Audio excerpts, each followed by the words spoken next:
In this world, there is both a hero and a demon king. A hero is someone who fights in the name of the empire. In the dark sky, the silhouettes of 3 moons could be seen, surrounded by a red, almost maroon light. The clouds floating next to the silhouettes of the moons were also colored in scarlet, creating a special gloomy and ominous atmosphere. In the moonlight, a Gothic tower made of stone stood out in the moonlight. At the foot of the tower, a battle was taking place. On the right side stood a man in a black robe. A purple aura emanated from him. He was a demon king. His hair was black, it was neatly styled back. Opposite him stood a guy who was a hero with short hair, wearing a green cape. He was holding a massive sword that was decorated with golden patterns. As for the demon king, he is the true ruler of the demon realm. The man in the black robe smiled arrogantly. His eyes were completely black, only the pupil was yellow. He arrogantly said, "This time, it seems like the hero is acting as the aggressor. The hero gets his powers from the world and uses it for one single purpose, to kill the demon king." The green-cloaked hero had light green eyes and had drops of blood and scratches on his face. The hero swung his beautiful sword, putting all his strength into that strike. He shouted as he prepared to attack. At this time, the demon king continued to smile with an evil face. He stood in front of the hero and raised his hand forward. Violet energy began to emerge from his palm, which brightly illuminated everything nearby. On the other hand, the demon king only exists for the sake of killing the hero. The demon king and the hero collided and were about to strike each other. A flash occurred between them, raising the wind. The light from it blinded everyone nearby. The ground beneath their feet began to cave in where they collided. The blonde guy told the hero that he was already behind the demon king. The other guy, an elf with long gray hair, said to stop the humans. Meanwhile, those loyal to the demon king are called squad leaders. The elf with long blonde hair held a black staff in her hand. She jumped into the battle scene with a happy face and said that they would deal with these weaklings.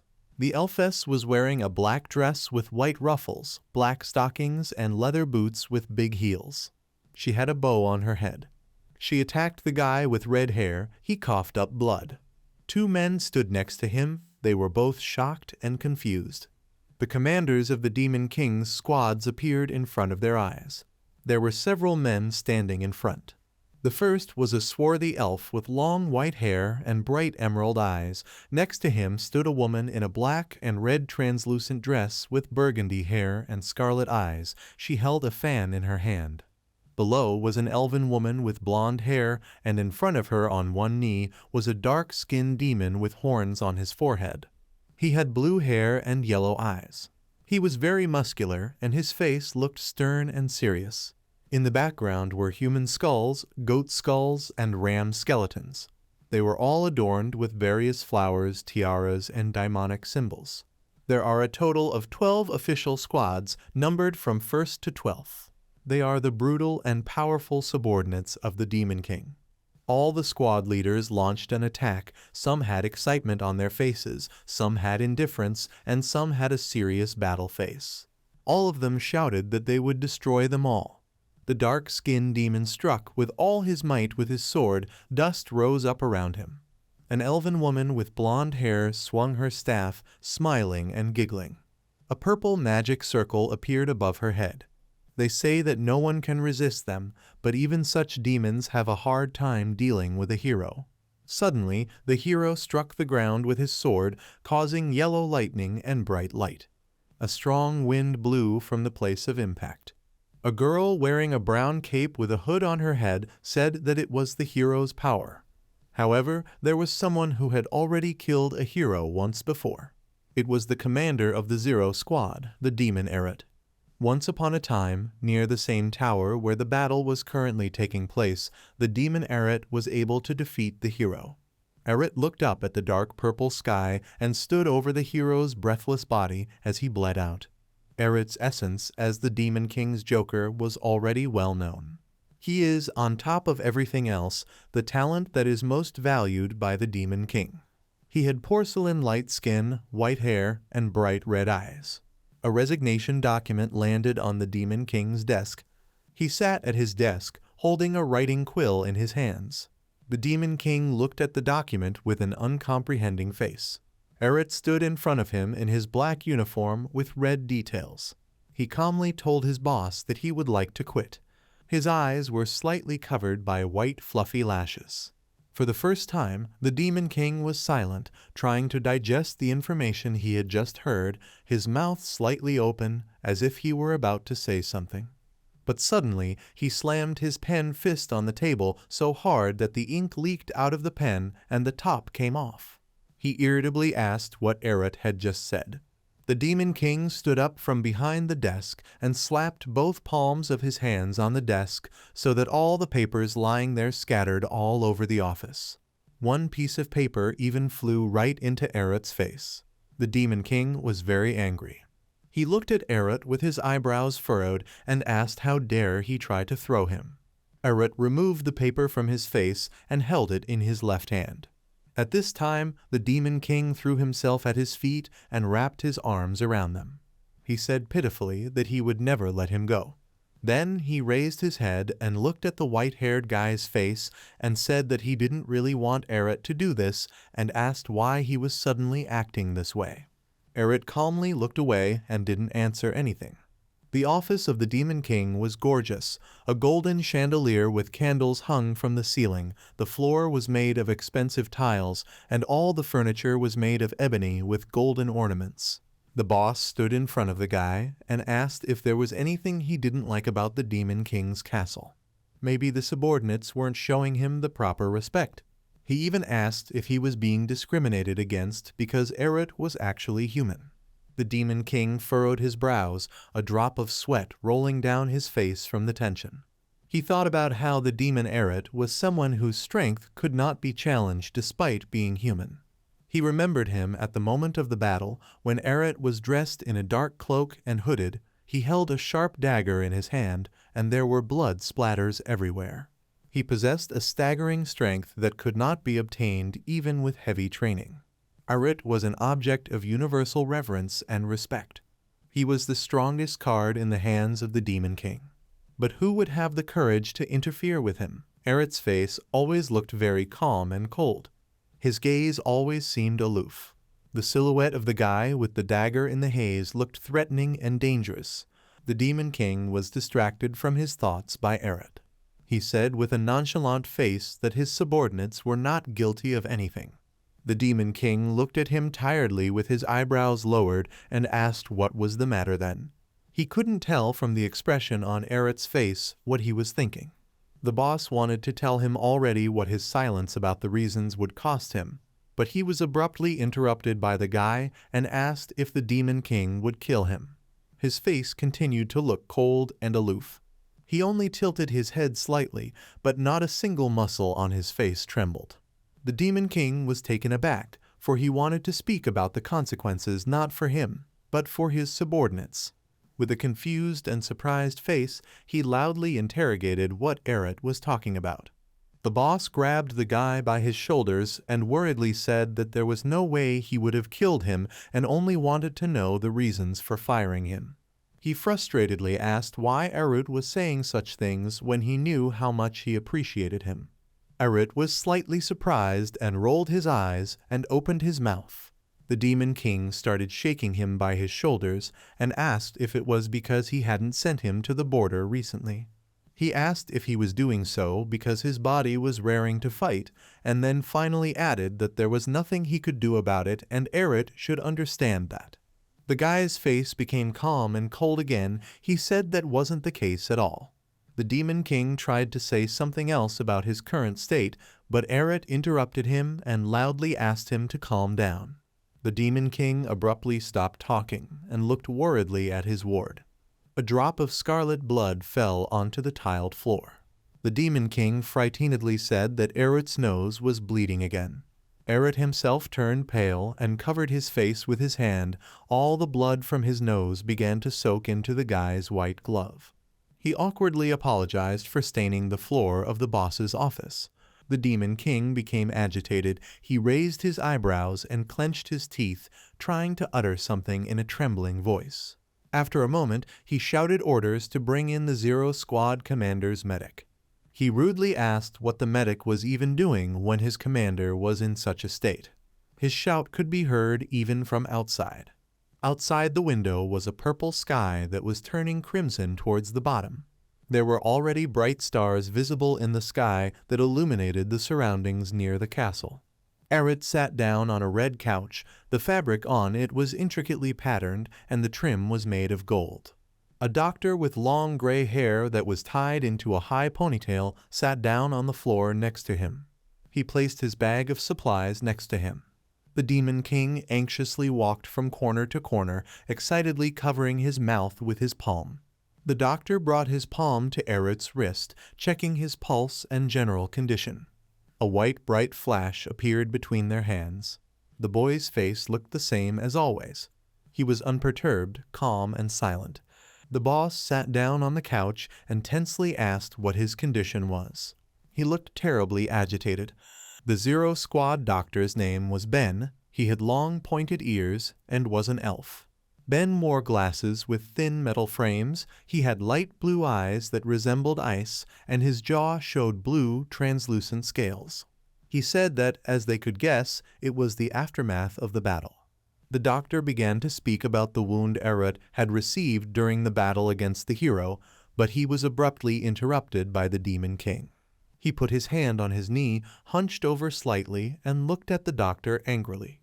The boss said that he didn't call him here to listen to the information he already knew.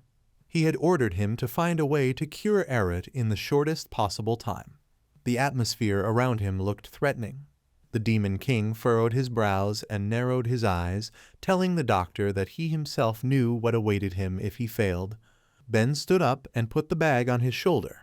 He looked grim and was silent at first, but afterward he said he understood and would do his best. The Demon King stood up from the couch and looked at Eret, raising his hand in his direction. He suggested that the boy continue their conversation later, but for now he should rest and focus on his recovery. He ordered his subordinates to escort the Zero Squad leader to his room. A nurse with green hair and scales on his face accepted his orders and said they would proceed immediately. Ben grabbed Eret by the wrist and then led the way. Eret, with a melancholy face and calm voice, asked him to stop and said that he was fine and could walk himself. The doctor firmly said that he would take him to his quarters. Eret was laid on a medical gurney, and he exhaled tiredly and rolled his eyes. Several doctors gathered around him. As they wheeled the guy onto the gurney, the residents of the castle talked amongst themselves. The guy with blue hair and an eye patch asked why the Zero Squad leader was bleeding again. The elf with dark hair said that Eret had thrown himself on the hero's body when he decided to self-destruct. He added that, frankly, it was surprising that the commander had escaped with such minor injuries. The doctors hurriedly wheeled the guy through the corridors, with a huge number of demons watching them. Someone said that there were rumors that even in his weakened state, the commander of Unit 0 was still the second strongest, right after the Demon King. A girl with long pink hair and a dress said that he is the talent closest in power to their king, and she truly respects him even though he is human.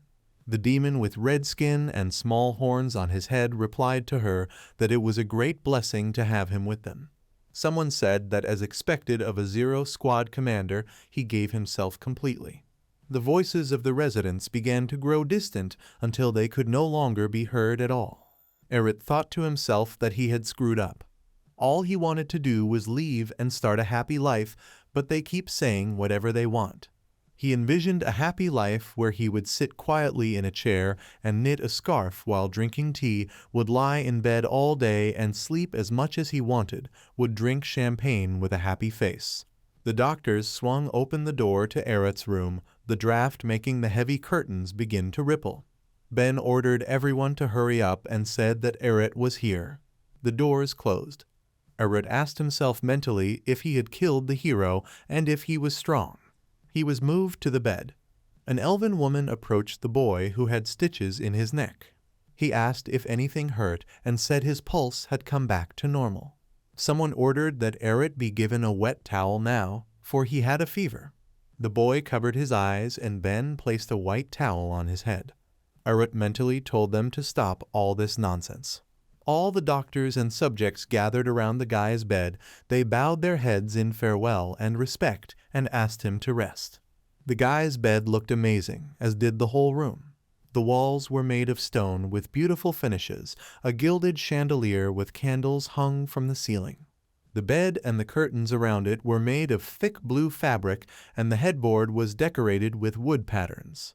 The boy asked himself if he was an Eret demon, after which he immediately answered in the negative. His name was actually Dion, and in the Demon King's castle, he was not who he was taken for. He was the weakest person. Eret bit his lower lip and became nervous. He clutched the blanket in his hands with anxiety. A maid with pink hair approached him. Her skirt was very lush. She was holding a tray and said she would take the glass with her as soon as he finished his drink. Eret thanked her and took the glass of water sitting on his bed. When he was about to put the glass on her tray, he accidentally twitched his hand, causing the glass to almost fall. The maid blushed thickly and embarrassed. She apologized to the guy. The girl tried to keep the balance of the glass so that it wouldn't fall. Eret looked at her and was silent for a while. After a couple of seconds, he asked her to leave, turning his head in the other direction. The maid walked towards the exit and smiled sweetly at the thought, their hands touching. At this time, Eret darkened greatly and lowered his head.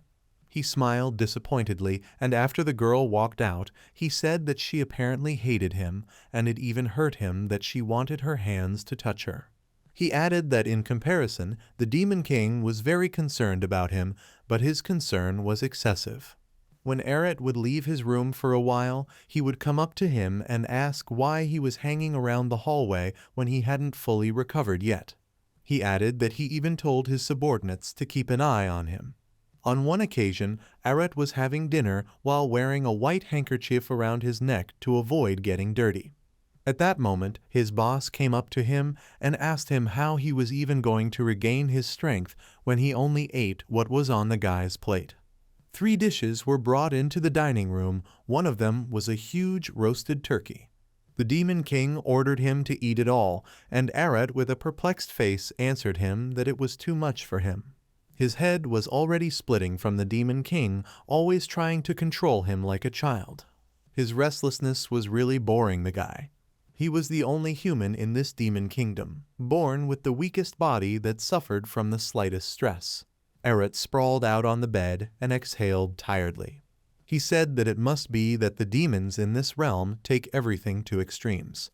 He had been mistaken for a strong fighter, and so they had appointed him commander of Squad 0, making him a direct subordinate of the Demon King. Eret put his hands behind his head, his face looking tense. For now, he could lie about it being a consequence of the battle with the hero, but if anyone found out that he was born with a weak body, the Demon King would personally blow the guy's head off his shoulders. The mere thought of this frightened Eret, and he jumped out of bed screaming with anxiety and panic. He was afraid he was going to die. The boy started sweating profusely and shaking, clutching his neck. He said he couldn't be here anymore. He imagined all the squad leaders and the Demon King laughing at him, taunting him and saying that this frail, weak human was now their new toy. Eret became nervous and started biting his fingernails on his hands. He thought about the fact that he had to leave this place as peacefully as possible, no matter what it cost him, because he was going to live a long and carefree life. And the only way to achieve that was to leave the demonic realm. Suddenly, the chandelier began to sway from side to side, and the door swung open abruptly. The Zero Squad commander's counselor named Ed entered the room. The young man had blonde hair and blue eyes and looked to be the same age as Eret. He anxiously called the commander by name. Eret looked at him in surprise, opening his eyes wide. He asked Ed if he had returned from the human world. The counselor started to walk over to his bedside and answered in the affirmative. He smiled radiantly and pulled out of his pocket something similar to a Rubik's Cube, but instead of multicolored faces, the cube had faces of different sizes to be arranged in the correct order. Ed said it was called a mirror cube, and he had brought it from the human world. Ed was one of the demons that Eret could feel at ease around. He visits the human world and brings trinkets from there with which to brighten the boredom. The counselor started to say that he could amuse himself with his help, but then stopped abruptly. He made a concerned, guilty face and shouted that this was not what he meant to say. Ed asked if he had fainted. Eret answered him in the affirmative, but added that he was fine now. At this time he was looking at the mirror cube from all sides with interest. It was golden in color. Ed clenched his hand into a fist and made an angry face and said that nothing was okay and asked what they could do to spare him the consequences of that battle. Eret rolled his eyes and inwardly said they should probably let him be reborn, but replied aloud that he had brought the trouble on himself. Ed said he hadn't. He emotionally started gesturing and with a serious face asked, saying, "Didn't he stop the hero for all of them?" Eret remained silent, but inwardly said that was not true at all. Ed put his hand under his chin and with a grim face said threateningly that he would find a way to cure the commander, even if he had to beat up Ben to do it. Eret rolled his eyes again and wondered to himself what he was even talking about and thought that demons were truly frightening creatures. The counselor leaned against the bed and asked Eret to rest properly. Eret gave him a friendly smile and said he would try to do so. As soon as Ed left the room, he propped his head up with his hand and started thinking that no demon worries about him more than he does, and Eret can only thank him for that. He guesses the Demon King cares for him too, albeit with inflections. He was only able to survive here because of him, but it's still too much. The boy hoped that nothing else would cause any more misunderstandings. It was night outside the window. The triple moon brightly illuminated the entire castle and everything near it, despite the heavy rain. The drops were falling on the stone building with a clatter. Several windows in the castle were burning. The Demon King stood in his expensively decorated study, leaning one hand on his desk and reading something on a piece of paper. His face was slightly pensive.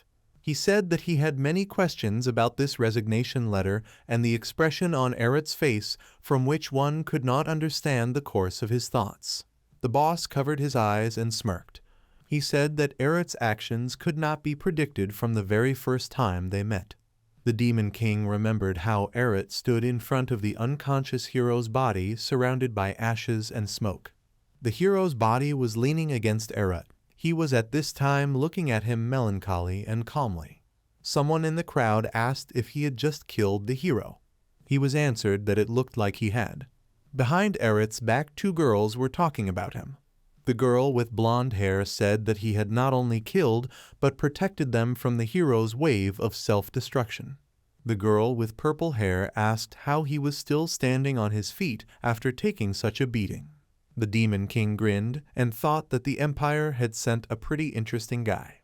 The boss approached Eret, who was sitting near the hero's corpse, and asked what his name was. He thought that the guy had shown such great bravery and loyalty by jumping out in the middle of a battle for the Empire. He couldn't believe they had sent someone so useful to them. Eret coldly wiped the blood from his face and said his name was Dion. The Demon King thought that if he were the Empire, he would not send such a man to die an ignominious death. He smiled playfully and extended his hand to the guy and asked if he would like to join the Demon King's army. Now the Demon King was in his office, musing about how Eret was too free after joining them, but not that he could send him on a mission. He paused abruptly and hummed questioningly. He picked up some sort of sheet from the table and read it with a thoughtful face, raising one eyebrow upwards. After reading it, he smiled satisfactorily. A demoness with long red hair dressed in a purple dress came into his office.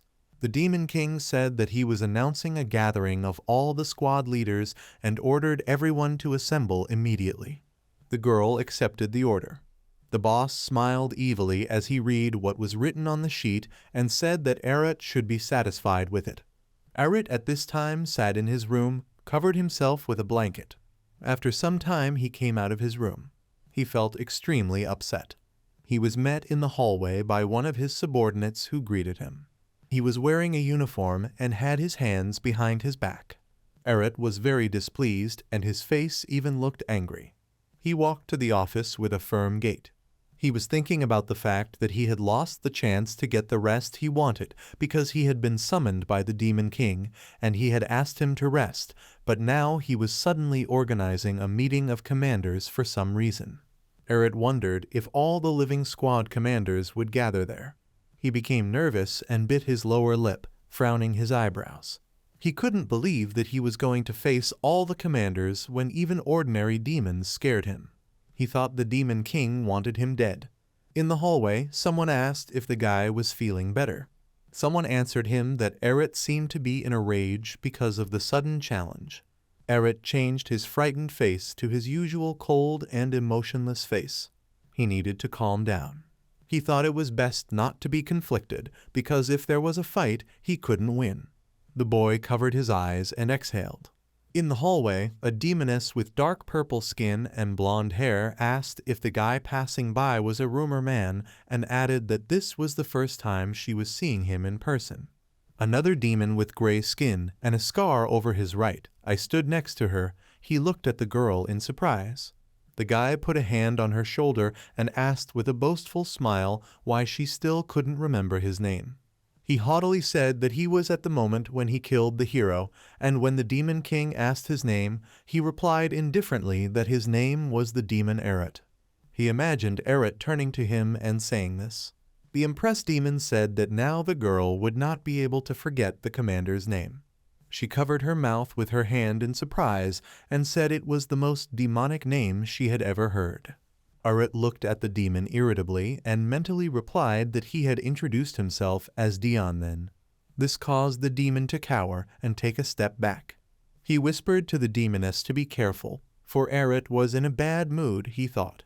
He said there were rumors that the Zero Squad leader had built up stress from not being able to fight and suggested the girl leave before he killed them just for standing in his way. Eret, after listening to all of this, thought that as if he could kill them, after all it's not like he could win. He covered his eyes disappointedly and smiled. He was 100% weakling. His face looked tired and dissatisfied. He asked himself where this feeling came from, as if the misunderstanding was only getting worse with time. He thought, looking at the pluses, thanks to this, no one was picking on him. He was terribly reluctant to have anyone looking at him. Eret clenched his fist with all his might. If he was caught here, he would immediately die, so he couldn't let anyone know that he was weak until the guy got out of the demon realm. So he has to act confidently. There were 2 guards standing in front of the massive wooden doors, each holding a halberd. They were chatting amongst themselves and smiling. Suddenly one of the guards noticed Eret walking towards them. He must act like he's not afraid of anyone. As soon as the guards looked at him, they immediately changed their faces and aghast. Eret introduced himself as the commander of the Zero Squad, after which the guards stammered and called him by name. The guy looked at them coldly and arrogantly and ordered them to open the door for him. He entered the negotiation room where the other commanders and the Demon King himself were already sitting. He said that last but not least, the Zero Squad commander would join them. The Demon King, with his mouth slightly covered, smiled and said that he had come after all. Eret's face changed from nonchalant to embarrassed and confused. He didn't understand what kind of atmosphere was in the air here. The swarthy elf with long hair was the commander of the first squad named Jakar. He discreetly said that Eret should sit next to the Demon King. The commander of the third squad named Isild, a demon with blue hair and dark skin, thought that no matter how one looked at Eret, he seemed weak and he couldn't believe that he wasn't. He would like to fight him. The sixth squad commander named Velaton asked if the fact that Eret had reached his goal was an excuse for being late. A red-haired demoness in a translucent dress named Adelia, the fourth squad commander, tapped Velaton on the shoulder and said that he had his own reasons for doing so. The sixth squad commander looked at her irritably and asked why she hit him. The commander of the 11th squad named Ririnal, a girl with blonde hair wearing a dress with ruffles, grudgingly put her fists on the table and thought how dare Velaton disrespect Lord Eret and how brazen of him. Eret sat down to the left of the Demon King, his face still looking confused and worried. He asked himself why so many commanders were gathered here. He was very scared because of the tension and wanted to go back to his room. The Demon King crossed his arms over his chest and put one foot on the other. He asked if Eret was all right. Eret answered him that he was fine and apologized for being late. The Demon King told him that he shouldn't be, as he clearly didn't do it on purpose. Eret was actually late on purpose because he didn't want to come here. A waiter came over to him with a bottle of wine in his hands and smilingly said he would pour him a drink. Eret's face looked arrogant and cold, but he was actually inwardly immensely happy to have wine poured into his glass. He watched as the glass filled with the burgundy liquid and rejoiced in the alcohol. As soon as the waiter poured it for him, he immediately started drinking. During meetings in the demonic realm, one could drink as much alcohol as they wanted. That was why he showed up despite his reluctance to appear at the meeting. Eret started drinking and hummed a little incomprehensibly. He realized it wasn't alcohol at all, but grape juice. Adelia, Jakar, and the Demon King looked at him guiltily, a little perplexed. Everyone gathered today also had their own glass of the drink. Eret gloomily looked at the others' glasses and said that their drinks did indeed look like alcohol. He held a glass of grape juice in his hands and looked at the people present in a confused manner. He thought that this was discrimination against him.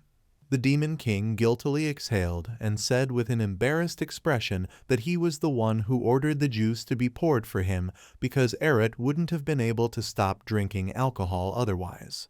Eret looked at him unhappily and was about to ask why, but the Demon King interrupted him and said that Eret really didn't understand him.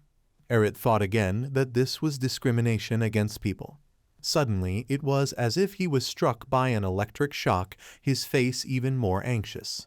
He thought that the Demon King was saving alcohol on him because he realized how useless he was, and Eret finally found out the truth. He thought that in that case, this meeting was called to announce his end. He imagined the noose hanging behind his back where they would hang him later. The Demon King gave him a friendly smile and asked him to listen to him before getting angry because there was a reason why he had summoned everyone here. Eret panicked again, thinking that their plan was to kill him. The Demon King crossed his arms on his chest, asked the commander of the 6th Squad to share the details of the document he gave him. Velatin said that even though the 12th Squad had been defending the settlement all this time, the number of monsters had increased dramatically, and so the squad could no longer hold the line. He recalled the site of this settlement. It was empty and foggy. After the demonic monsters had destroyed half of the small settlement, they had evacuated the remaining settlers behind the fortress wall of the large city. He envisioned several dozen people standing behind a high stone wall that would protect them for a while. Velatin said that they did not know how long the city would last, however, so they needed reinforcements to fight the monsters. Adelia listened to him with a disgruntled face, crossing her arms over her chest. In the meeting room, negotiations began.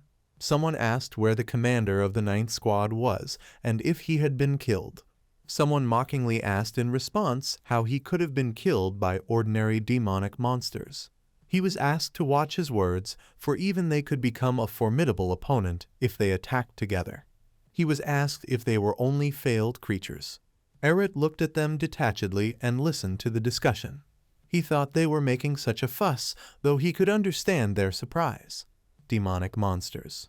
Among the demons created by the Demon King, monsters are emotionless creatures driven only by their instincts and desires. They are the so-called failed creatures. They looked different, but all equally vile. Something resembling a human but covered in a yellow thick slime, a skeleton with a horn torn off on its skull, an unknown creature without a face with a wide maw that seemed to spread across its jaw. Eret looked at the rest of the commanders with a calm face. He couldn't believe that the commander of the 12th Squad could lose to monsters, but what did this have to do with him? Velatin turned to the Demon King and told him that they were at war every day due to the fact that there were too many demonic monsters, and they didn't know yet the reason why their numbers had increased dramatically. The Demon King listened to him carefully and said thoughtfully while putting his hands together that the now deceased hero was killing them, so it was no wonder he died when the monsters gathered in one settlement. Someone said that the hero had died at the hands of Lord Eret after all.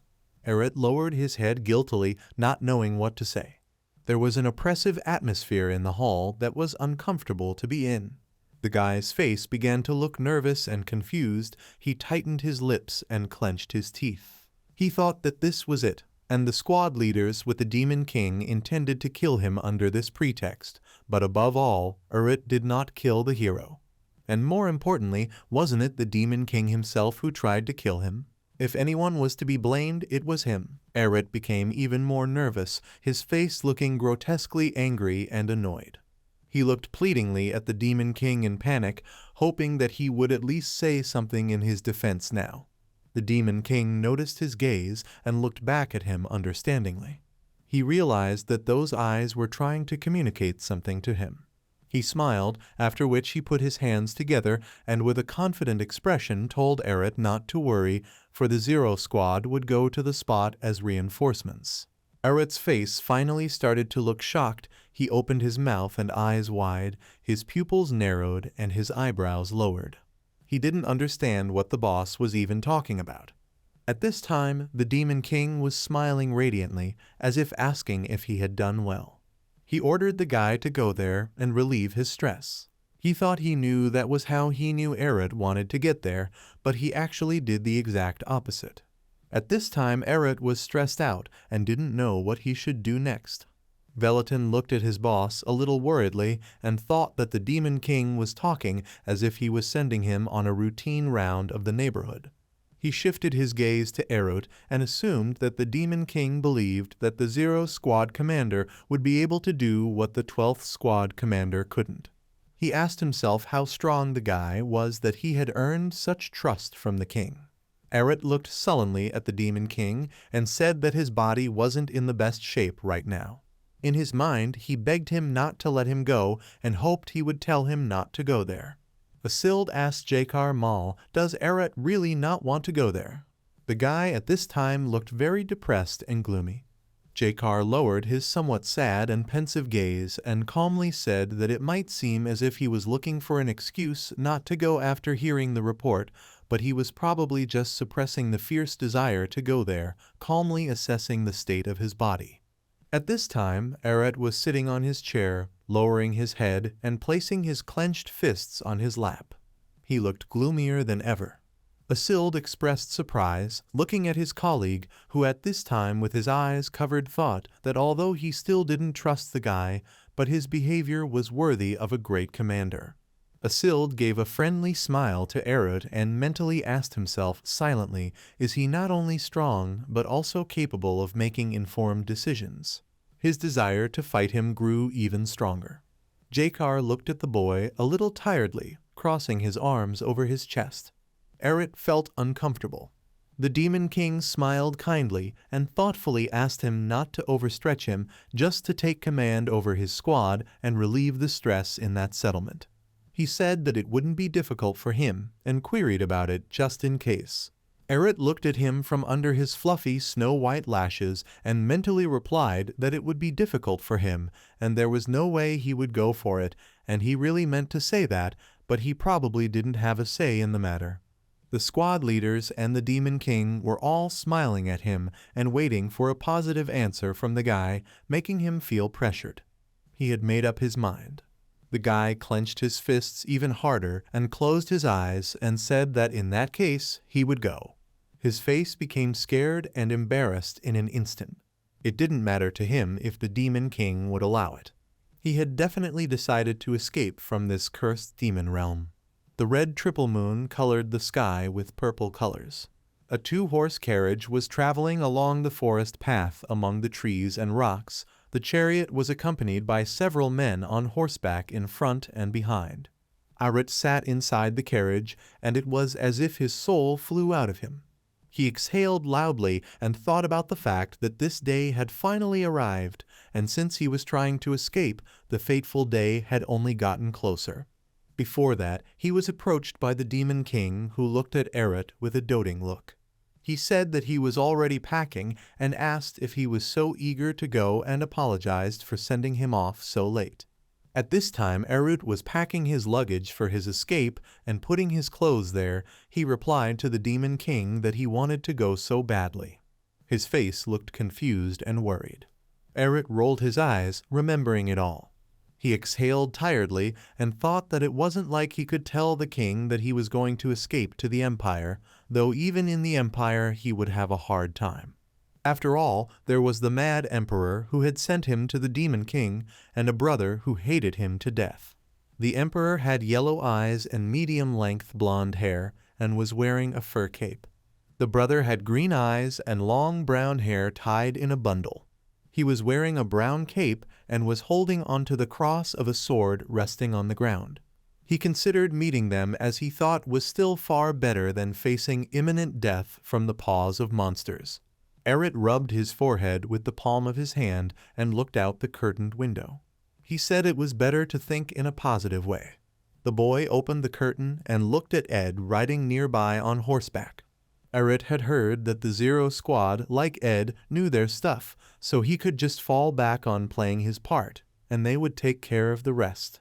The gray-haired elf informed Ed that they would reach the settlement soon. Ed gave strict orders to hold formation and not to slack off. Erut kept his hand on the tied sack and wondered if he needed to do anything at all, since even the Demon King said not to overwork. He opened the sack, started looking for something in it, and said that since he was done with worrying, he could enjoy some time to himself. The guy's face became much happier and relaxed. He took out a purple bottle of wine. It was a special and rare wine only created in the demon realm. It has an exquisite flavor, so it is loved by many demons. Erut said with anticipation that because of the Demon King he couldn't drink it during the meeting, but they don't know him if they think he will give up so easily. He stole this bottle during a break in the meeting, taking it from the bar and putting it under his clothes. Erut unscrewed the cork from the bottle and remembered what they say about this wine. He had been told that it was so sumptuous that it made you go to heaven with bliss, so he felt he should try it at least before he died. The guy started taking big sips of wine straight from the throat of the bottle. Once he had enough, he exhaled and said that it was great and demons knew how to make good booze. His face flushed with slight intoxication. He looked very happy. He felt alive. The carriage whizzed by near the trees, and the lanterns hanging in front lit the way for the travelers. Ed, sitting on top of his horse, glanced worriedly out the carriage window. He thought Erut was being quiet and even pulled the curtains. His face looked very worried, and a drop of cold sweat rolled down his cheek. He thought that Sir Erut was still not feeling well. He thought that it was probably all about that incident before their departure. Erut was opening the door to the carriage then. Two headless ghostly horses were already harnessed up. The coachman with pigtails and narrow pupils turned to the lad and said that he understood and Erut wanted to go riding, but he needed to think about his health. He advised to ride in a carriage until he fully recovers, as the Demon King had given the same order. Erut turned around and looked at the coachman incomprehensibly, raising one eyebrow in surprise. He didn't understand what the young man was talking about, since he should naturally ride in the carriage. Who even said he wanted to ride that ferocious beast? Erut pretended to heed the advice, but he simply followed his desires. He sat down in the carriage while Ed looked at him sadly. Erut said that he only looked at the horse out of interest. At this time Ed's gaze became anxious and frightened. He looked away embarrassedly in the other direction, and thought that since he had been serving Sir Erut for a long time, he could tell that he wanted to ride the horse. The misunderstanding between Erut and the others was only getting worse. Ed was now riding beside the carriage, and thought that since on a regular basis Erut restrained many of his desires, he wanted to tell him to do as he wished, but the Demon King's order had been given for the sake of Sir Erut himself. He remembered the Demon King yelling at him that he was crazy, and asked if he really thought that riding a horse would have a positive effect on his health, knowing the state he was in. The long-haired elf turned to Ed and said that the settlement was right on course. Ed was distracted from his thoughts. A horrifying sight appeared before them. The settlement was burning and half of the buildings were already destroyed. There was not a single living inhabitant on the street. The flames were almost reaching the sky, and the columns of smoke were rising higher and higher. On the ground lay the mangled corpse of a young girl. It was a horrible sight. They first assumed that the demonic monsters had already destroyed everything here and left. The roofs of the buildings had already started to collapse due to the wooden walls being burned almost to the ground. Ed, sitting on horseback, first said that they were probably nearby and we should go after them, but then he saw an army of enemies ahead. Among them were vicious goblins with clubs in their hands, ferocious wild wolves, and minotaurs. They were already about to attack Unit 0. Ed pulled on the reins of his horse, stopping it. He shockingly said that they were waiting for them at the entrance and ordered everyone to prepare for battle. In front of the horse already one girl had her sword ready and the other guy was about to pull out his spear. Ed belligerently said to fight for Sir Eret, for he was counting on them. The crowd of demonic monsters was augmented by Spider-Woman, giant werewolves, and skeletons with sabers. At this time, the Zero Squad had already pulled out their weapons and were also going on the attack. They fearlessly fought the monsters, swinging their swords time after time. The nasty green goblins with clubs started running towards the squad. A few were fighting a minotaur. Someone was trying to wrestle a huge spider. The goblin saddled a wild wolf and began attacking the soldiers with it. Ed slid back a few meters, his face looking embittered and annoyed. Everything around him was in ash and smoke. The young man bit his lower lip and said that there was no end to the monsters. Someone shouted to Sir Ed to turn around. Behind him stood a giant bear with a human body. It growled menacingly, preparing to attack Ed. He looked fearfully at the monster and regretted letting his guard down. Before traveling on a rainy day, Jakar asked the Demon King if they could handle a Zero Squad alone. The boss was distracted from reading the documents and didn't immediately understand what he was talking about, then asked if he was talking about destroying demon monsters. Jakar stood humbly in front of the king's desk with his hands tucked behind his back. He asked if he should have sent out reinforcements since there were quite a few monsters. The Demon King spread his hands and smilingly said that it was fine, and he assured that the Zero Squad was strong. He covered his face a bit, hiding his gambling smile, and said that even if they face real danger, he, the Demon Eret, is with them. Scarlet, hot blood spurted from the bear's chest. Eret landed on one knee next to the monster, holding 2 daggers in his hands. He attacked the bear again, blood slamming out of it again. Eret's face was unfazed and cold-blooded. Ed's face conveyed both terror and excitement at the same time. The bear's body fell heavily to the ground. Eret stepped back the other way. Ed called out to him and ran towards him. Eret's hands and daggers were completely covered in blood. Ed thanked him and wanted to say that he was about to call him for help, but he couldn't finish. Eret pointed his dagger right at his counselor's face. His face looked mad but calm at the same time. His cheeks were stained in the monster's blood, as were all his clothes. He asked if Ed was also his opponent. Ed started to slowly move away from the bloody dagger in horror, and thought that this is the same way Sir Eret behaves after drinking. He answered him that he was not his enemy at all. Ed couldn't figure out if he had been drinking and where he got the alcohol from. Eret's face looked gambling and playful. He, pointing at the bear that stood up from the ground, turned his head to ask if it was his opponent. Suddenly, the monstrous beast struck the guy with his paw. Eret flew off in the other direction, causing a small explosion. Ed, who was watching this, fearfully called Eret by name. The guy's face looked really scared. His eyes and mouth were wide open, his eyebrows raised, his pupils constricted, and icy sweat dripped from his face. Eret slammed his back against the wall and coughed up blood. The spot where he had been hit left a heavy dent with traces of the guy's blood on it. He sat on the ground, rolling his eyes slightly due to the short-term dizziness caused by the blow.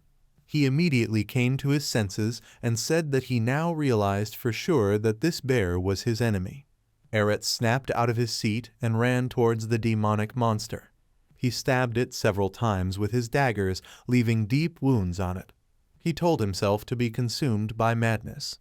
Two more bears with sharp, large claws appeared in front of the guy. He whirled around and grabbed his daggers tighter. Eret stuck one dagger straight into the monster's chest. He told himself that all he had to do was distinguish between enemy and ally. Then he jumped on the second bear from above and ran his blade across its throat before jumping off of it. His gaze was insane. It was as if he had lost his mind. The entire Zero Squad watched him with amazement and fear at the same time. They said, "This is what he really is, the Zero Squad commander, the demon Eret." Eret told himself not to leave anything alive behind.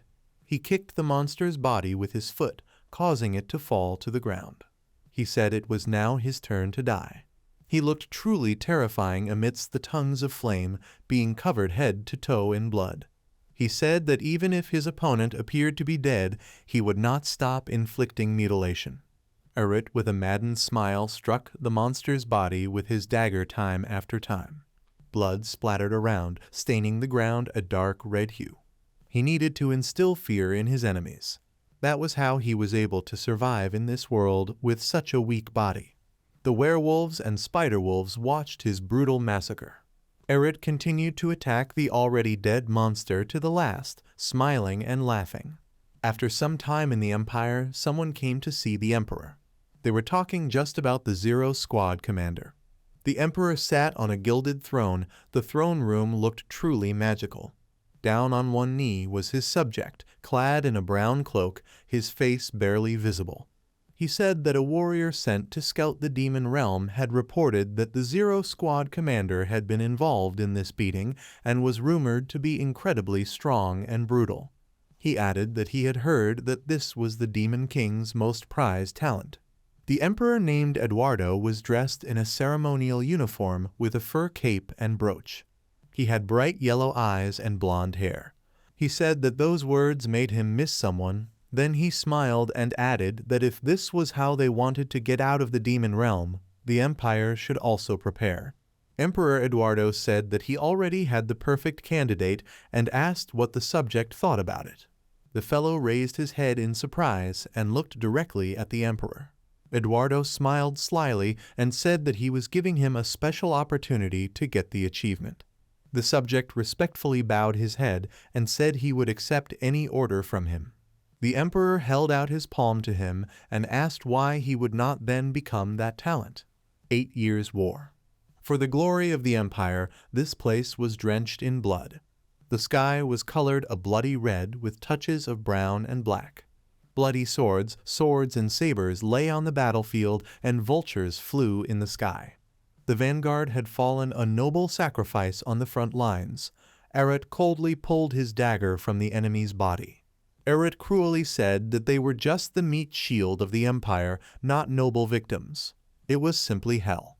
The warriors on the side of the empire shouted to their allies and ordered them not to retreat, to fight bravely for the empire. They held back the onslaught of the enemies with all their might, armed with shields and swords. Eret did not want to go to this hell and did not want to risk his life fighting. He was wounded by a cold weapon. In his thoughts he chuckled and said it was ridiculous to fight for the empire. He didn't want any of that. He got up and entered the battle again, trying to keep himself alive. Eret was not at all going to sacrifice himself for the empire that sent him to hell. He tried to regain his breath, but he was starting to cough up blood and suffocate again. His face reflected true terror and fear. It was completely covered in blood, his own and that of others. He had done everything to survive and refused to die at their will. Someone appeared behind him and held out a hand in his direction. It began to emit a white light. Eret stood with his back to him, his bloody cape fluttering in the wind. He had to survive at all costs and get revenge on them.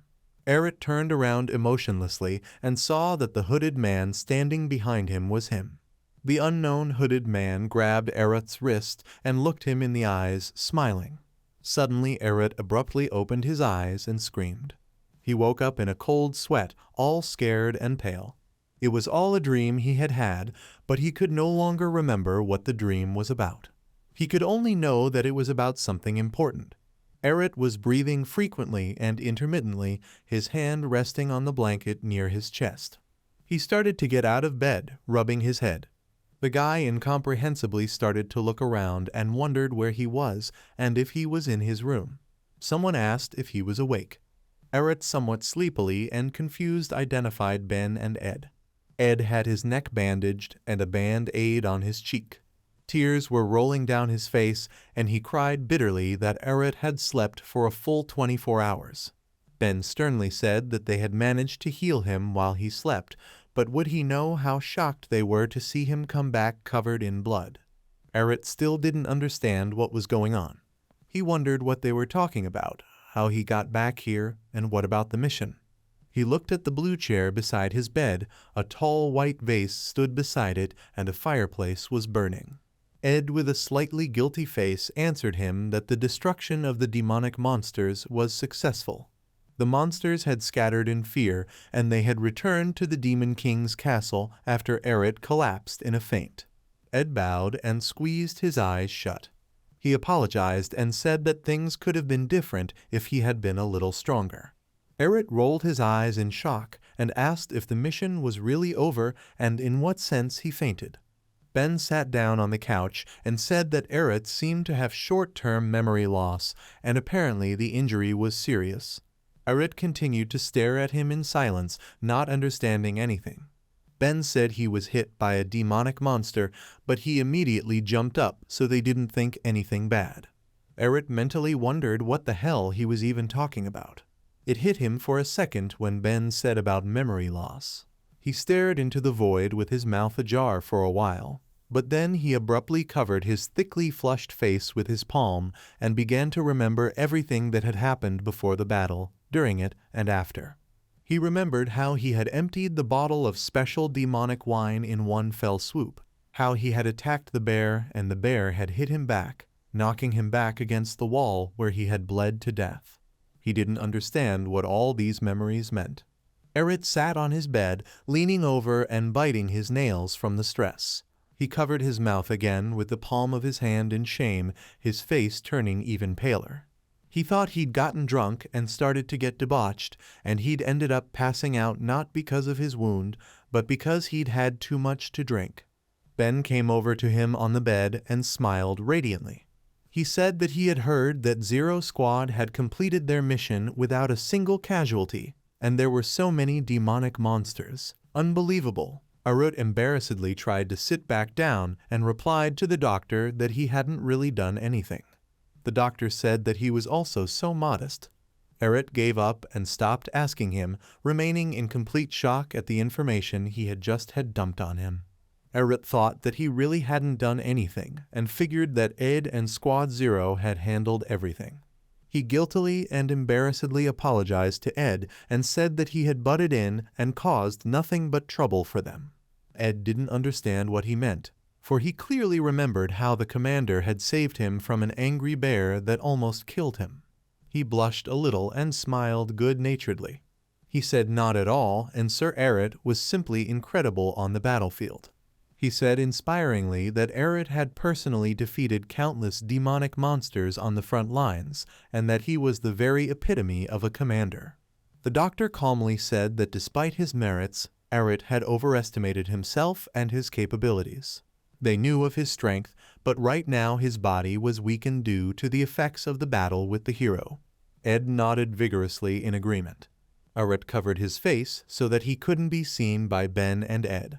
He felt like some sort of imposter. Ben pulled out a napkin and wiped the tears from his face, asking Eret to be more careful. Ed, who was standing next to him, clenched his fists and said that he understood that he couldn't trust them completely. Eret couldn't understand what the two of them were talking about and how he could overpower a monster with such a weak body. A tear came from Ed's eye, and he put his clenched fist forward. He gratefully said that Sir Eret was the reason they were alive, and so they would become stronger so he could trust them and rest in peace. The stress level of the Zero Squad commander was almost reaching its limit. He thought he would go insane at this rate. He looked on one side at Ed, who motivated himself with his fiery speeches, and on the other side looked at Dr. Ben, who on the contrary was too frustrated and depressed.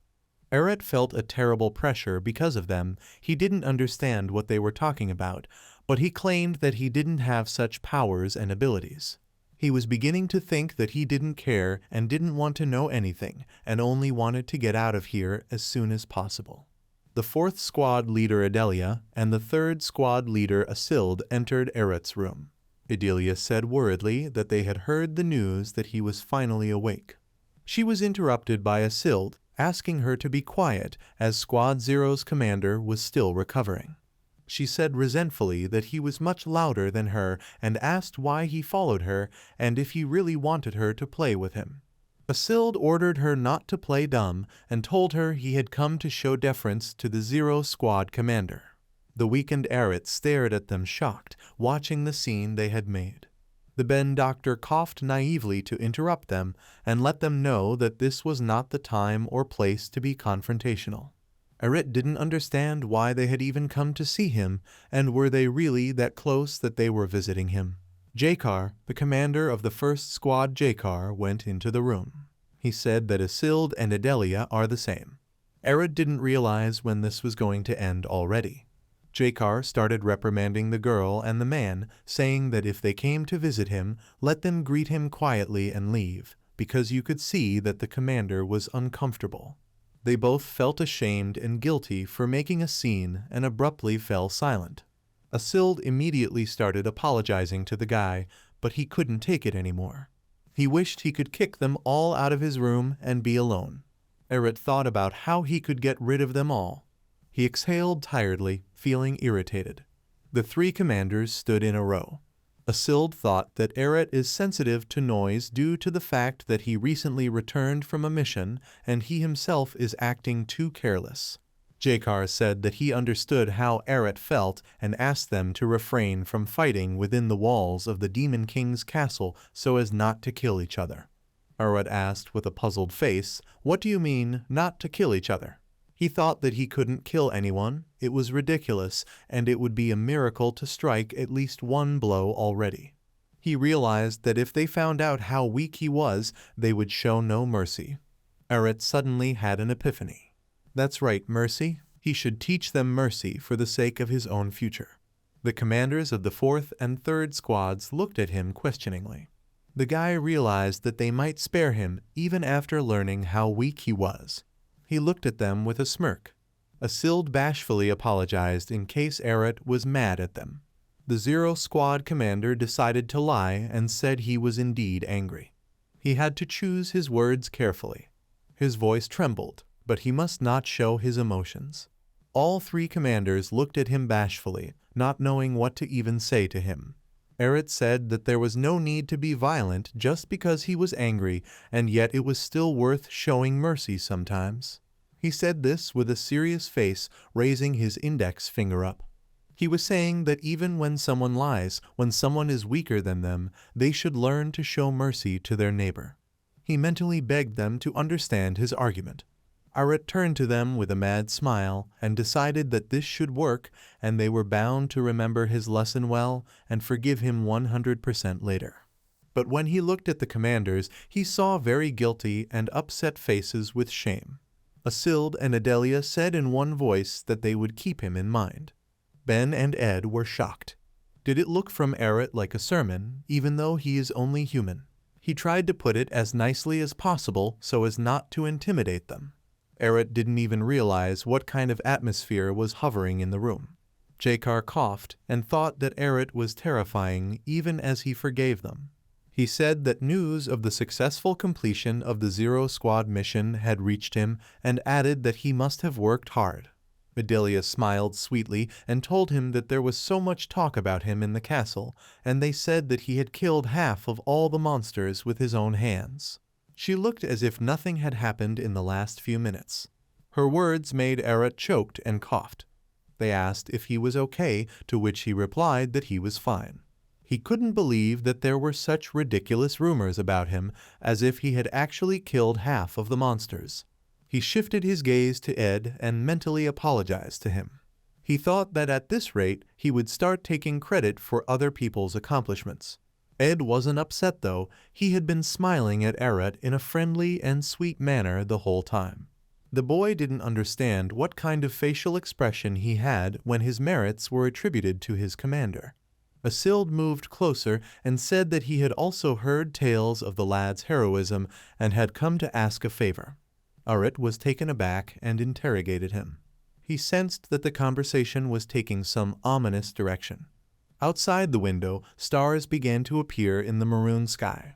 Asild smiled and said that what he was really asking for was a mere trifle. He asked him for a sparring session once Arut had recovered. Arit came to a greater bewilderment. This wasn't even a battle with an ordinary demon, but a sparring match between him, the commander of the 3rd Squad leading the elite troops to protect the Demon King, and Arut. He imagined Asild already kneading his fists and preparing to punch the weak guy's face, which made Arit cringe. He asked in a trembling voice, sparring with him. His pupils constricted with fear. Asild confirmed this and said with a smile that he kept hearing about his brilliance, so he would like Arit to teach him a couple of moves. Even Jakar huffed and said that it did sound like fun. He reflected that the 0 Squad commander hadn't sparred with anyone since he'd taken office, and he'd like to see his skill level too. He cast a cold glance at Arit and waited to see what he would say in response to his colleague's suggestion. Adelia glowed with happiness, put her gloved palms together, and said that Sir Arit's sparring would be unforgettable and everyone would be looking forward to it. She told her that the 4th Squad was working with information, so she would gather as many spectators as possible. Asild told her that they could come in droves as long as they didn't get in the way. Arit tried to stop them and said that he didn't want any sparring. All 3 commanders looked at him with enthusiasm and waited for Arit to agree. Asild and Adelia were smiling radiantly, but even on Jakar's stony face you could see genuine interest. The poor guy couldn't even refuse under such pressure. He was horrified and wondered why they were deciding everything on their own and if it even made sense. He pictured himself as a wooden puppet that would immediately be torn into a million pieces with a single blow if he went out to spar with Asild, and he imagined him as the most fearsome opponent. Arit sadly lowered his head and scratched the back of his head, saying that it would be quite a challenge to accept this sparring, keeping in mind that Asild surpassed him greatly in strength and hinting that it would be too unequal. He said that he was still reeling from the battle with the monsters, that his strength had not yet recovered, that it was possible to die like this. He asked himself what kind of nonsense he was talking about now. Asild was dumbfounded and did not understand why Arit was avoiding the battle. Arit saw his eyes full of suspicion. Apparently, he would not be able to get away with such frivolous excuses. Jakar got their attention by starting his speech. He said that Arit was so confident even against a squad leader, and he had always wondered why the 0 Squad leader didn't participate in sparring, but now everything was falling into place. He believed that Arit was actually concerned about his opponent's health. Arit and Asild looked at him in surprise, after which they glanced at each other. The latter thought Jakar's opinion was logical, and he even cried out in shock. Arit looked at him worriedly and didn't understand what was going on. Jakar said that the rejection was even for the best, and besides, not much time had passed since his last battle, so it would be harder for him to control himself. All of Arit's words were twisted so that the misunderstanding between the castle dwellers and him got worse. Asild slightly worriedly said that this way, once the sparring started, it could only end after someone's death. He decided that Arit had full confidence in his victory. His face looked both frustrated and relieved at the same time. Though he had always had the courage to offer to fight the commanders as equals, he was never sure he would come out victorious. They all looked at Arit's calm face and thought it was insane steadfastness. They thought he was an incredible talent recognized as a demon king. Arut at this moment was actually trying to restrain his emotions so as not to get caught in a lie. Asild lowered his head and said that no matter how frustrating it was for him, he could not guarantee his victory or say that he was willing to die. He would not have the spirit to fight Sir Arit to the death. He bowed and said that although it hurt his pride, he was thankful that Arit had listened to him. Arit looked shocked at his bow and was surprised that he accepted his refusal. Ed looked at him admiringly and thought of how incredible Sir Eret was as expected, for he had made these hostile commanders treat him with deference. Eret made a terribly tired and annoyed face and thought that he had somehow incredibly managed to avoid sparring without arousing suspicion. After a second, Asild made an excited and maddened look on his face and said that he hadn't given up yet. He promised that when he gained enough strength and confidence that he wouldn't die, he asked the guy for a sparring session again. His gaze was full of seriousness and expressed a sincere desire to fight a fair fight. Eret grabbed the blanket, felt a cold sweat break out. His face looked very tense. He did not want to participate in a fight with the commander. He wished Asild would give up already. Eret's emotions had been misunderstood again, so Asild was full of motivation. He said that he felt unprecedented enthusiasm in making this promise to Sir Eret. The boy tried to change his mind and asked him to listen to him. Asild paid no attention to him and ran out of the room, saying that he had gone for training. Eret tried to stop him and asked him when he had gotten so far away, but he didn't even finish listening and left, slamming the door behind him. Confused and bewildered Eret was left surrounded by Ben, the doctor, Adelia, the 4th Squad commander, his counselor Ed, and Jakar, the 1st Squad commander. The latter said that he hadn't been this motivated to do anything in a long time, but Eret was able to finally light a fire in him. It was a good thing in his opinion. Adelia said that how noisy Asild was after all. Eret started shaking violently and whispered that he would go crazy like that. He became dizzy and started to fall on his back. At the last moment he was caught by Ed, who realized he was running a fever. He leaned the boy against him and after apologizing asked everyone to leave as Sir Eret needed rest. Jakar apologized and hoped that Eret would get well soon and his condition would return to normal. Adelia coughed and asked Eret to have a good rest and they will go. Ed supported Eret from the back. Ben the doctor gave him a glass of water. Eret sipped a little from there, holding it with a trembling hand. All he could think of in his mind was that he needed to escape from the demonic realm. Before leaving, Jakar stopped, turned around, and with a faint smile asked if he could also ask for a sparring session once he had recovered enough to spar with the 3rd Squad leader. Eret answered him nothing, but Jakar still said he would look forward to it. He left him, Ben and Ed alone in the room. Suddenly Eret fainted. Before either Ben or Ed could catch him, he dreamt of escaping from here and considered it his main goal. Ed and Ben laid him on the bed and covered him with a blanket. Ben anxiously asked Sir Eret to calm down and Ed said his heart was beating too fast. After a while, when Ed and Ben left the room, Eret was able to escape from his chambers. He leaned his hand on the stone pillar along the wall of the corridor on the 1st floor before he put his head down and exhaled tiredly. It was exhausting, but he somehow managed to get out of there. There was a lamp hanging on each column, emitting a bright pink light. He was starting to get annoyed with Ed's endless visits when he smiled so radiantly and offered to meet with his 0 Squad because they were waiting for him.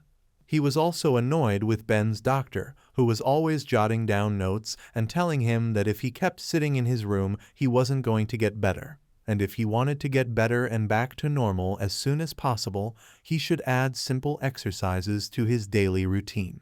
He was also experiencing incredibly high stress levels because of the 3rd Squad leader, who also asked if Eret wanted to see Squad 0.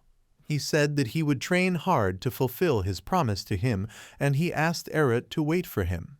It was like a volcano was erupting inside the guy. He was starting to get angry and irritated just at the thought of all of them. He didn't understand what they all wanted from him. He grabbed his head, gritted his teeth, and furrowed his brows. He yelled out that he was just asking everyone to leave him alone. With anger, he kicked some rock in the hallway, not even thinking that someone might be around. That rock flew across the hallway and hit the bald gray demon in the head. He cried out in pain, then rubbed the lump on the back of his head and turned around angrily, asking who it was. His friends turned around with him, a demon with horns, purple skin and white hair, and a gray demon resembling a dragon. The bald demon had already started to resent and insult whoever got in his head, but he stopped abruptly. He saw Eret coming out from behind the columns. Eret realized that he had really hit someone in the head and thought that now he would have to take the blame for it. His face changed slightly, becoming slightly worried. He wondered why the rock couldn't have flown into someone else's head. Arut had already started to apologize when he suddenly saw that he wasn't even mad at him. All three demons bowed low, showing their deep respect and welcomed him as the great commander of Unit 0. They apologized for being the cause of the disturbance, after which they apologized. Eret didn't even realize what trouble they had brought him if he was the one who had hit a passing castle resident in the head with a rock. The three demons pointed to a girl with gray skin and white hair sitting on the floor behind them. They said they had been teaching her reason and manners since she had blocked the way as an inferior incubus, but they assured them that they had already dealt with everything and would no longer interfere with Sir Eret. The girl looked terribly frightened. She had white hair braided into pigtails, dark skin, and violet eyes. She wore a white shirt and a black sundress. She had fingerless gloves on her hands, and on her feet she wore tights and boots. She was shaking with terror. She turned her attention to Eret, which made her even more nervous. Eret had heard that incubi were the lowest demons in the hierarchy of the demonic world. So it turns out that these three demons had gathered a group to bully. The bald demon with a bump on his head rubbed the back of his head awkwardly and said that it was time for them to go. He actually thought Eret was in a bad mood and should just leave to avoid being beaten up by him.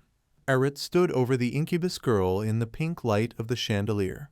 He thought, good thing they left on their own, though he didn't know why, but he didn't understand what he should do now with this girl sitting defenselessly on the floor. Since this was the first time he was seeing a demon that was weaker than him, it made him uneasy. The girl was still shaking with fear as she looked at the Zero Squad leader. She lowered her head and pressed her fist against her chest. She was worried that he was looking at her. The girl had heard that he was usually quiet, but if he suddenly flew into a rage, he showed a ferocity unprecedented even for demons. She was firmly convinced that her presence annoyed him. She covered her eyes and began to cry. Incubus thought that she really might die this time. Suddenly, Eret mercifully held out his hand to her and asked in a kind voice if she could get up. He stood right in front of her holding out his hand, and she just looked at him and couldn't say anything to him for a while. Eret gave her a soft and friendly smile and told her that those rascals were already gone and she could worry no more. The girl began to blush thickly, a blush covering her nose. She looked at the Zero Squad commander with disbelief and realized that his eyes were not looking at her with disgust, but rather with good intentions, and it was obvious that he was doing it from the bottom of his heart. She began to cry bitterly again and sobbed, putting her little hands together. She couldn't even remember how long it had been since she had been treated with such genuine kindness. The girl answered Eret that she was an incubus and asked if he felt disgusted by physical contact with her. Eret didn't even bother trying to convince her, but simply gently took her hand and then pulled her to him, thus forcing her to stand up. He genuinely didn't understand what was so scary and disgusting here and asked her what was wrong. She looked at him with astonished eyes and couldn't believe what was happening. Eret told her that, for that matter, he was human and asked if the girl felt disgusted by him. She whimpered and was confused, blushing thickly again. She said that of course she didn't feel disgust for him and asked how it was possible to feel it for someone as human as Eret. The girl appeared not much shorter than him, only half a head. He stroked her shoulders and smiled good-naturedly. He said it was the same with him, so she could worry no more. He mentally asked her, saying, "She's trying her best to survive in the demonic realm too, right?" The girl put her palms together and asked how he could be so kind. She was in complete admiration. She had never been treated with such warmth. She looked at him a little strangely and said she would like to repay his kindness and asked if he had an extra minute. A sharp ponytail showed behind her back. Eret was taken aback. He was confused for a second and asked her again. He felt like he was in a terrible mess. Was it just his imagination, or was it really like that? The door to Erut's room swung open abruptly. The Demon King asked how he was feeling, but was surprised to see that the bedroom was empty with no one in it. He looked around thoughtfully and confused, wondering where Erut had gone.